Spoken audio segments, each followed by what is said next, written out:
திருச்சிற்றம்பலம். மெய்யடியார் பெருமக்களே, இந்த நில உலகத்திலே உள்ள உயிர்கள் அனைத்தும் நோயற்ற வாழ்வும் குறைவற்ற செல்வமும் பெற்று சீரோடும் சிறப்போடும் வளமாகவும் நலமாகவும் வாழ்வாங்கு வாழ வேண்டும் என்று வாழ்த்தி மகிழ்கிறேன். அடியேன் திருமந்திரச் சுடர் நன்னிலம் ராமசாமி. அடியார் பெருமக்களே, நீங்கள் நாள்தோறும் துயில் எழுந்தால் நல்ல சிந்தனையோடு எழுந்து நல்ல சொற்களை பேசி நல்ல சொற்களை காது கொடுத்து கேட்டு நல்லதையே செய்வீர்களே, ஆனால் உங்கள் வாழ்நாள் முழுவதும் நல்லதே நடக்கும், நலமாக வாழ்வீர்கள். திருச்சிற்றம்பலம். அன்னம்பாலிக்கும் தில்லை சிற்றம்பலத்திலே அருள் நடனம் ஆடிக்கொண்டிருக்கிற நம்பெருமன் சிவபெருமன் குத்தப்பெருமன் அருள்மிகு சிவகாம சுந்தரி உடனமர் நடராஜ பெருமானுடைய பேரருளையும், மாப்பிள்ளை குப்பம் அருள்மிகு காமாட்சி உடனமர் கைலாசநாதருடைய பேரருளையும்,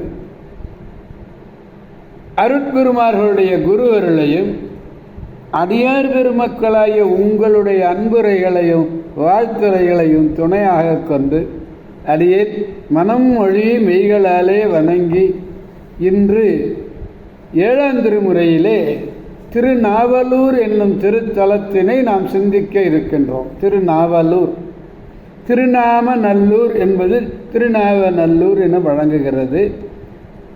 விழுப்புரத்திலிருந்து திருச்சி செல்லுகின்ற இருப்பு பாதையிலே இருந்தை என்று ஒரு தொடர்வண்டி நிலையம். இருந்தை அங்கிருந்து 4 கிலோமீட்டர் தொலைவிலே உள்ளது. இந்த வையகமெல்லாம் ஈடேற வேண்டும், செந்தமிழ் தழைத்து ஓங்க வேண்டும் என்று மாற்ற மனங்கழிய நின்றான். அருளை நிரம்ப பெற்று பல அற்புதங்களை எல்லாம் செய்து சைவ சமயமே மெய்ச்சமயம் என்பதை நிலைநாட்டியவர்கள் ஞானசம்பந்த பெருமான், அப்பர் பெருமான், சுந்தரர் பெருமான். இவர்களெல்லாம் இந்த நால்வர்கள். மெய்ச்சமயம் என்பதை நிலைநாட்ட சைவ சமய ஆச்சாரியர்கள் 4வர்களிலே ஒருவர் நம்முடைய சுந்தரமூர்த்தி நாயனார். அந்த சுந்தரமூர்த்தி நாயனார் அவதரித்த திருத்தலம்தான் இந்த திருநாவலூர் என்பது. இந்த திருத்தலத்திலே நரசிங்க முனையரையன் என்று ஒரு மன்னர் அரசன். அவன் இந்த தலத்திலே உள்ள திருநாவலூர் தலத்திலே உள்ள இறைவர்க்கு விரும்பி தொண்டு செய்து வந்த பதி. இந்த செய்தியானது சுந்தரருடைய வாக்கிலேயே தெரிகிறது. நரசிங்க முனையரையன் ஆதரித்து ஈசனுக்கு ஆட்செய்யும் அணிநாவலோ. சுந்தரருடைய வாக்கு. இறைவன் நாவலேஸ்வரர், இறைவி சுந்தராம்பிகை. தலவிருட்சம் நாவல், அதனால்தான் நாவலூர் என்று வந்தது.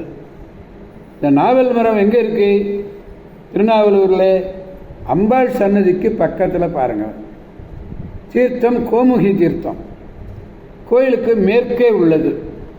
ஒரு தலத்துக்கு சென்றால் தீர்த்தம் எங்கே இருக்கிறது, தீர்த்தத்தினுடைய பெயர் என்ன, அடுத்து தல விருட்சம், அந்த விருட்சத்தினுடைய பெயர் என்ன, அது எங்கே இருக்கிறது என்பதை நாம் அறிந்து காணுதல் வேண்டும். கெடில நதி ஒரு ஊருக்கு தெற்கே 1 கிலோமீட்டரில் போயிட்டுருக்கு. 1 கிலோமீட்டர். சுந்தரமூர்த்தி சுவாமிகளுடைய சன்னதி வெளிப்பிரகாரத்திலே தென்கிழக்கிலே இருக்கிறது. சுந்தரர் பாடிய இந்த ஊர் பதிகத்திலே உள்ள பொன்னடிக்கு என்னை பொருந்த வைத்த வேயனார்னு பாடுறார். வேயவனார்னு. வே என்பது மூங்கில். ஒரு காலத்தில் மூங்கில் புதரினுடைய அடியிலே இருந்த ஒரு குறிப்பு தெரிய வருகிறது. அப்படிப்பட்ட ஒரு அருமையான ஒரு திருத்தலம் இந்த திருநாவலூர் என்னும் ஒரு திருத்தலம். 7ஆம் திருமுறை 17வது பதிகம். இந்த பதிகத்திலே 3வது பாடலை பெருமானிடத்திலே நாம் விண்ணப்பிக்க வேண்டும். பாடலை நாம் முதலில் காண்போம். வேகம் கொண்டு ஓடிய வெள்விடை, வேகம் கொண்டு ஓடிய வெள்விடை ஏறி ஓர் மெல்லியலை ஆகம் கொண்டார் வெண்ணை நல்லூரில் வைத்து என்னை ஆளும் கொண்டார். ஆகம் கொண்டார் வெண்ணை நல்லூரில் வைத்து என்னை ஆளும் கொண்டார்.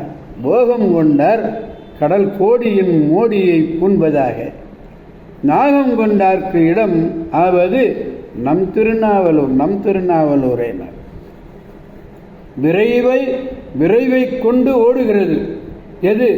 வெள்ளிய விடை, விடை இடமம். அந்த இடமத்தை ஊர்பவரும் மெல்லிய இயல்பை உடைய மங்கை ஒருத்தியை, மென்மையான இயல்பை உடையவர். அப்படிப்பட்ட மங்கை ஒருத்தி யாரு? அம்பிகை பார்வதி, உமாதேவி. அப்படி திருமேனியை கொண்டவரும் என்னை திருவெண்ணை நல்லூரிலே கொண்டு போய், திருவெண்ணை நல்லூருக்கு அங்கே கொண்டு போய் நிறுத்தி அடிமையை கொண்டார். என்னை அடிமை கொண்ட இடம் எது? திருநாவலம். நிறுத்தி அடிமை கொண்டவரும் தென்கடல் முனையில் உள்ள கொற்றவையை கூடி இன்பம் கொண்டவரும். தென்கடல் முனையிலே இருக்கக்கூடிய கொற்றவை, அவற்றை கூடி இன்பம் கொண்டவரும். பாம்பை அணியும் பொருளாக கொண்ட ஆகிய இறைவர்க்கு இடமாக இருப்பது எது என்றால் அது திருநாவலூர்.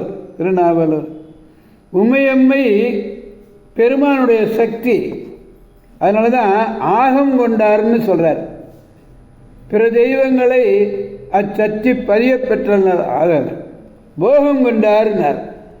பிற தெய்வங்கள் அச்சத்தி பதிய பெற்றன ஆதலை போகம் கொண்டார் என்பதனாலும் அருளி செய்தார். காளியை குறிக்கும் மோடி என்று ஒரு சொல். கடல் கோடியின் மோடினர். காளியை குறிக்கக்கூடிய மோடி என்னும் சொல் வேற்றுமை சிறிதாதல் பற்றி இங்கு கொற்றவை என்று குறிக்கப்பட்டது. கடல் கோடியினர் குமரிமுனையை அங்கு நின்று அருள் செய்யக்கூடிய தெய்வமும் சிவபெருமானுடைய சக்தியினால் ஆனது என்பது தெளிவித்தவாறு சிவபெருமானுடைய சக்தி பதிந்து நடாத்துதல் பற்றி அங்கே கொற்றவையும் அச்சக்தியாகவே முகமன் கூறப்படுவன.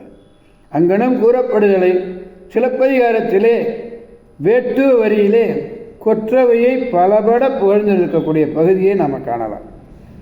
இதே போலதான் இமயம் முதல் குமரிகாரும் உள்ள நல்வரைப்பு முழுவதும் சிவபெருமானுடைய திருவருள் விளங்கும் திருநிலம். அதனால தான் கடற்கோடிங்கிறது தான் கோடி குழகர்.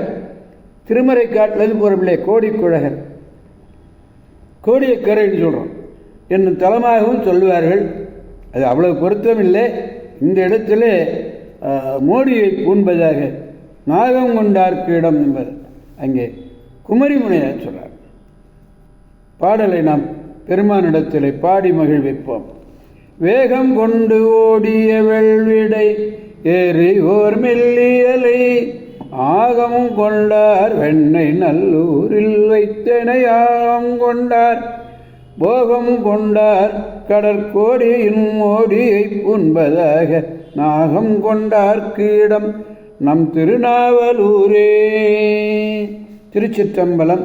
எனவே அடியார் பெருமக்களாகிய நாம் அனைவரும் திருநாவலூர் என்னும் திருத்தலம் சென்று, அங்கே சுந்தரர் அவதரித்த தலம் இல்லையா, அங்கே சென்று பெருமானுடைய பெரும்புகளை எல்லாம், இந்த போற்றி பாடல்களை எல்லாம், அர்ச்சனை பாடல்களை எல்லாம் அவன் திருமுன்பு பாடி பெருமானுடைய பேரருளை பெற்று நலமாக வளமாக வாழ்வோம் என்று கூறி அடியார் பெருமக்களிடமிருந்து விடைபெறுபவர் அடியேன் திருமந்திர சுடர் நன்னிலம் ராமசாமி. ஆரூரமல்ல அரசே போற்றி, சீரார் திருவையாரா போற்றி போற்றி. சிவா திருச்சிற்றம்பலம். மீண்டும் நாளை சந்திப்போம் அடியார் பெருமக்களே. திருச்சிற்றம்பலம். ஓம் நமச்சிவாய.